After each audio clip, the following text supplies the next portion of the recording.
तर पुण्यातील इंद्रायणी नंतर आता गोदावरी नदीतही मोठी दुर्घटना घडली आहे। तेलंगणातील गोदावरी नदीपात्रात बुडून 5 भाविकांचा मृत्यू झाल्याची माहिती समोर येते। नांदेड जिल्ह्याच्या सीमेलगत असलेल्या तेलंगणातील बासर येथील श्री सरस्वती देवस्थान येथे दर्शनासाठी गेलेल्या तेलंगणा राज्यातील 5 भाविकांचा गोदावरी नदीत बुडून मृत्यू झाल्याची घटना घडली आहे।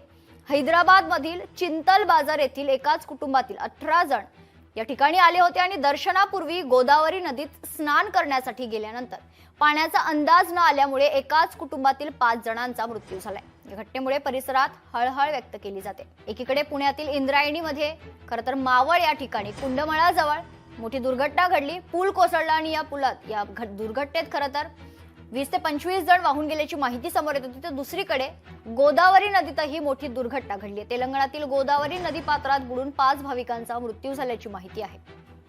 नांदेड जिल्ह्याच्या सीमेलगत असलेल्या तेलंगणातील बासर येथील श्री सरस्वती देवस्थान येथे दर्शनासाठी गेलेल्या तेलंगणा राज्यातील 5 भाविकांचा गोदावरी नदीत बुडून मृत्यू झाल्याची घटना घडली। हैदराबाद मधील चिंतल बाजार येथील एकाच कुटुंबातील 18 जण या ठिकाणी आले होते।